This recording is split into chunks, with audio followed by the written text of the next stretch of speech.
Fishing off a jet ski has grown in popularity after Sea-Doo released the world's first personal watercraft dedicated to fishing. But former favourite, the Yamaha FXHO, is still in the game.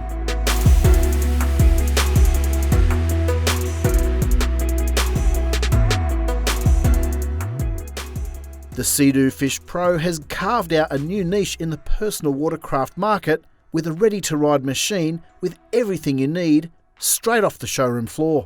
When the DooFishPro was unveiled in late 2018 as a 2019 model year, it took the industry by surprise. The Yamaha FX series had dominated the fishing watercraft market for more than a decade, but owners had to come up with their own attachments. While Sea-Doo now dominates the jet ski fishing market, Yamaha is still in the game. The latest generation Yamaha FX series, released in late 2018 as a 2019 model year, has a larger and flatter rear deck than before, making it easier to attach a cooler box and other fishing accessories. With that in mind, we brought these two fishing watercraft from Sea-Doo and Yamaha together for a back-to-back test to assess the two different approaches. The Fish Pro is a specialised version of Sea-Doo's ST3 hull and deck family, the largest three-seater in its current range. Sea-Doo fans who want performance can buy Fish Pro accessories separately for any other ST3 base model, such as the supercharged GTX 300 Limited or RXTX 300. The FXHO is Yamaha's largest watercraft. As with the Sea-Doo Fish Pro, it's also a three-seater. It's available with flat seats or tiered seating on the FXHO Cruiser. Yamaha fans who want more performance have the option of the supercharged FX SVHO models. The same accessories fit as the bodywork is identical. The original Sea-Doo Fish Pro came out with a 1503cc 3-cylinder engine with 155 horsepower in late 2018. The Fish Pro engine was upgraded to a 1630cc 3-cylinder with 170 horsepower in late 2019 as a 2020 model year. This 170 horsepower engine continues with the 2021 model. The Yamaha FXHO is powered by a 1.8 litre 4-cylinder engine. Yamaha does not publish a power claim, however it's the largest capacity engine in the class. The Sea-Doo Fish Pro comes with factory-fitted accessories such as an esky and navigation system, built-in fish finder, rod holders and side steps. The fish ski kit on the Yamaha costs $1,249 and the Garmin navigation unit and fish finder is $499, bringing the total to a touch over $22,000 minus trailer and rego. The optional speakers on the Sea-Doo cost an extra $1,000. Yamaha Australia was yet to bring in its optional speakers as this was published. The Sea-Doo Fish Pro comes with a factory-fitted Garmin EcoMap Plus 62 CV fish finder and a 51 litre cooler box mounted on the extended rear deck. It also comes with angled gunwale footrest strips, a storage bin organiser and 4 fishing rod holders. New for 2021, the Fish Pro gains 2 rod holders on the left and right of the front console, or they're $38 each if you want to fit them to an earlier model. The Yamaha tested was equipped with the Fish Ski 68 Deluxe, a 68 litre cooler box that comes with an 18 litre carpeted tackle box. Instead of a grip mat on the lid of the Sea-Doo Fish Pro cooler, there's a plastic chopping board with a bait well, a fishing knife and sheath, 6 rod holders and 2 5-litre fuel bladders. There's a 1 metre retractable stainless steel gaff and the lid has handy latches to keep the top cover open.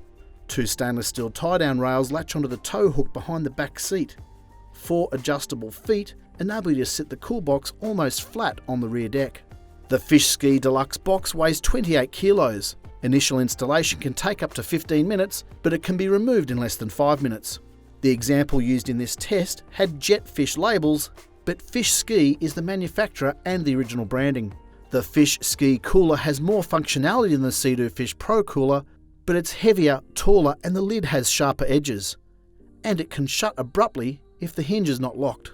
Accessing the 2 5-litre fuel cans is difficult when you're on the water. The Sea-Doo's optional 15-litre fuel caddy can be located on the rear deck between the back seat and the cooler box, which is much easier to access. However, refuelling from the Sea-Doo fuel caddy is fiddly. Neither the Sea-Doo or the Yamaha are easy to refuel on the water, especially as the FX fuel cap is now on the nose. At least the Sea-Doo's fuel tank is located up high under the console. The DooFishPro is genius in its design, including the clever and easy access to the front storage area, the way the handlebars lift up as part of the centre console, and the way all the accessories click into place, including the waterproof compartment for phones and valuables. The Yamaha has a larger front storage compartment than the Sea-Doo, however it's more susceptible to water ingress, and you need to balance over the handlebars to access the front compartment when on the water. The Yamaha has a brighter and clearer digital instrument display than the Sea-Doo, and it's a touchscreen, a first for the class. However, the Yamaha speedometer is not as accurate as the Sea-Doo because it is based on engine revs. The Sea-Doo uses a built-in GPS. In our experience, the Yamaha FX fuel gauge is wildly inaccurate. Yamaha introduced a second software upgrade in late 2020 to address this. We are yet to test the updated version.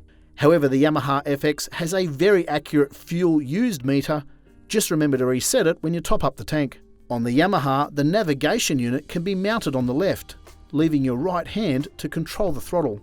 However, the Sea-Doo nav unit is mounted on the right and replaces the side mirror. For now, there's no option to mount the Sea-Doo nav screen on the left. The Sea-Doo's seat is slightly narrower and flatter, making it easy to manoeuvre from side to side. The Yamaha's wider upper body structure and exposed seat stitching can cause a rash on the inside of your lower legs, especially if you ride while standing. The Sea-Doo has extremely wide footwells, so there's more room to move, but the grip mat material is more slippery than the Yamaha, and it's more angled, which can make it uncomfortable on your knees when standing. If the Sea-Doo's large footwells fill with water, the craft can become unstable. However, a quick blast of the throttle will empty them. The Sea-Doo's wedge-shaped hand grips tend to push your thumbs into the plastic trim of the handlebars, which can create blisters even when wearing gloves. When equipped to go fishing, both the Sea-Doo and the Yamaha are difficult to reboard from the water. However, the Yamaha with a fish ski cooler box is more precarious to climb over. The box is taller, the edges are sharper, so it's easy to tear your clothing or put a gash in your leg or arms. The Sea-Doo cooler box has rounded plastic edges, making it more forgiving to climb over. The DooFishPro is great in small to medium chop, but the Yamaha FX is better in rough conditions. All personal watercraft are beaten around by large swell, but the more vertical design of the front of the Sea-Doo ST3 hull makes it more susceptible to being pushed sideways when you're attacking swell at an angle. The Yamaha's slightly more rounded nose and flatter belly, combined with sharp sponsons, help the Yamaha carve through diagonal swell with more confidence. On the Sea-Doo, you're often forced to correct your path. The Yamaha cuts a cleaner line through chop. That said, few riders experience these conditions.